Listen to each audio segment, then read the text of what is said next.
The real farm on Plum Creek was near Walnut Grove, Minnesota, in Redwood County.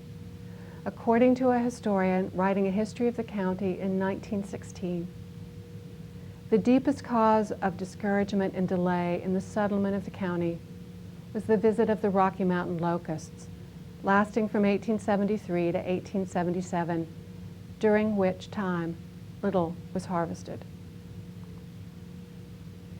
Based on Wilder's memories in Pioneer Girl, the family apparently arrived after the grasshoppers had passed through Redwood County in 1874, although existing documents show that the family arrived there in May 1874. So it's hard to imagine that the family escaped at least a brush with grasshoppers during their first year on Plum Creek. But even if the family did, Charles Ingalls must have known that the area had been stricken 2 seasons in a row.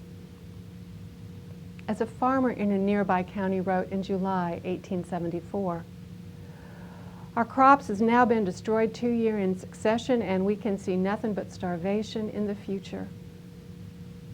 First-person historical accounts often describe the grasshopper's appearance as a fleecy cloud, and when the eggs hatched in 1874, they were just in time for the young hoppers to move into the wheat fields when the tender blades of wheat were 2 or 3 inches high.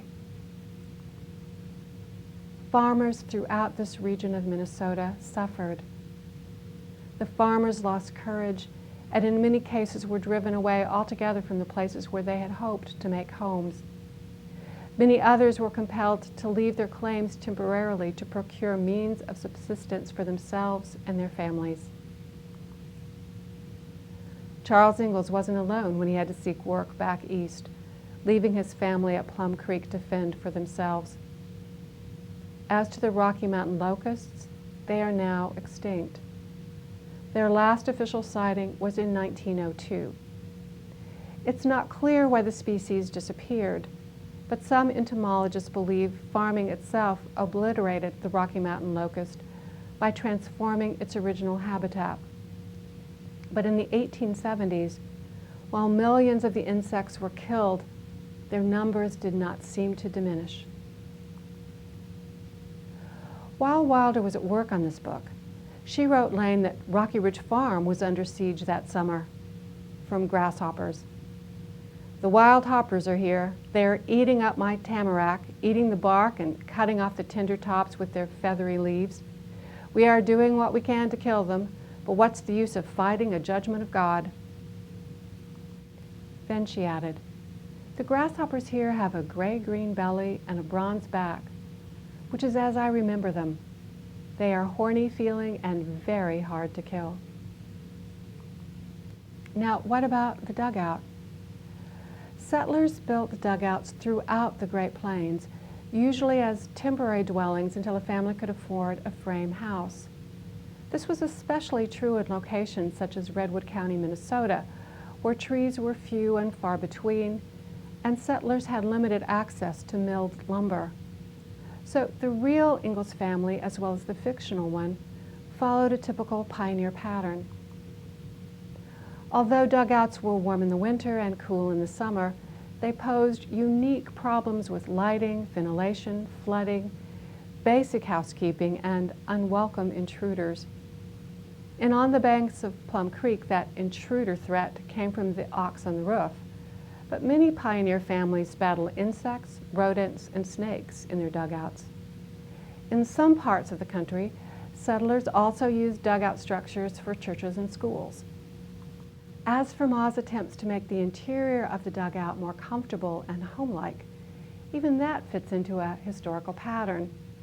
Writing about dugouts and sod houses in Kansas, one historian noted that settlers of the 1870s and 1880s strove to accommodate rough, make-do living arrangements with ideals of comfort and coziness. And first-hand accounts of sod houses and dugouts describe them as attempting to replicate more civilized parlors back east, and graced with Bibles, tea sets, bird cages, whatnot shelves, and organs. Many of these dugouts gave evidence of the refinement and culture of the inmates. The wife had been reared in the older states, as shown by the neat and tastefully arranged fixtures around the otherwise gloomy earth walls. And finally, what do we know about Nellie Oleson and her family? Nellie herself is a composite character in On the Banks of Plum Creek, based on 3 girls Wilder met during her childhood and adolescence: Nellie Owens, Genevieve Masters, and Stella Gilbert. Nellie Owens, in fact, had a brother named Willie, in On the Banks of Plum Creek. Their father, William H. Owens, was a shopkeeper in Walnut Grove. The 1880 federal census identifies his occupation as general merchandise. Nellie Owens was actually 2 years younger than Wilder and was born in Minnesota. The Owens family moved to Oregon, where Nellie married and had 3 children. She died in 1949, 8 years before Wilder's death. Nothing exists to indicate whether Nellie Owens Curie read Wilder's Little House books or knew she was a model for such a memorable character. We'll talk about the other 2 models for Nellie Oleson in part 2 of this class, when we discuss the final books in the Little House series. But what about the name change? In Pioneer Girl, Nellie Owens, Genevieve Masters, and Stella Gilbert all appear as uniquely themselves, as you would expect in a memoir. Creating a recurring composite character for the Little House novels makes sense in a fictional context, but virtually nothing in the editorial correspondence between Wilder and Lane reveals why Wilder chose to do this, or why she settled on the name Nellie Oleson. Only one subtle clue exists in this correspondence that signals that Wilder and Lane may have discussed modifying Nellie's name. In a letter Wilder wrote to Lane, she uses Nellie's name, then corrects herself with the phrase, "Or what is her name?" implying that Nellie's name hadn't yet been finalized. Ultimately, Nellie remained. Owens, however, became Oleson. On September 24, 1936, Wilder submitted the finished manuscript to her literary agent, George By, and as we've already seen, the book was published in 1937. Meanwhile, Rose Wilder Lane was working on her second Pioneer novel, again based on material from Pioneer Girl, which she had with her at the Tiger Hotel in Columbia. But this time around, Lane worked directly with Wilder and even her father as she drafted the novel that would become Free Land. The main character in the novel is David Beaton, who is a fictional representation of Almanzo Wilder.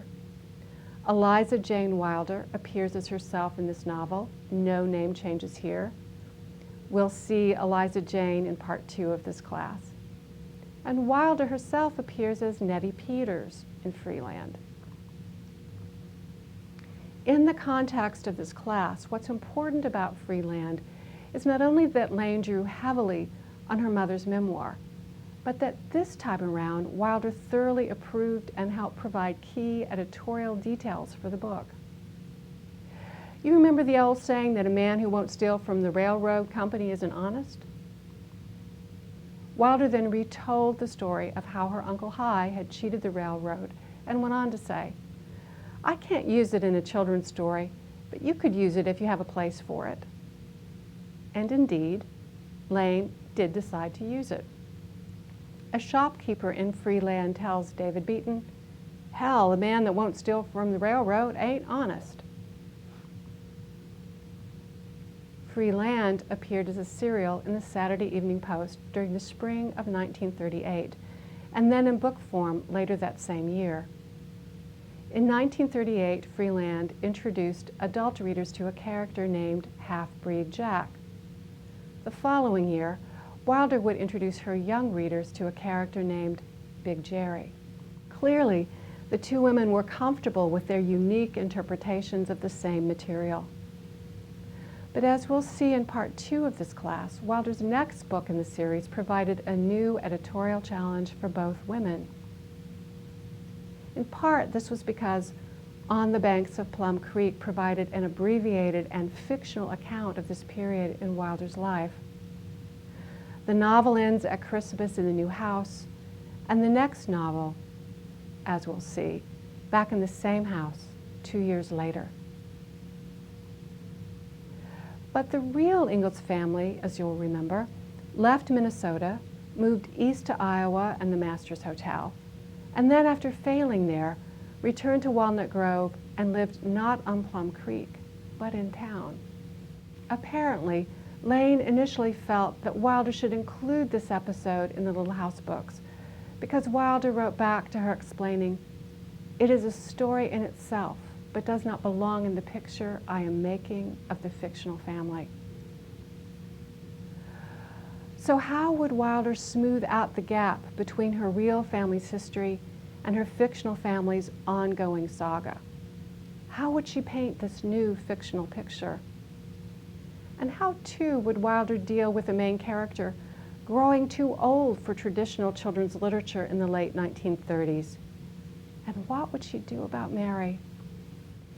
This next Little House book demanded Wilder to take a creative leap of faith. I hope you'll join me for part 2 of Laura Ingalls Wilder, exploring her work and writing life.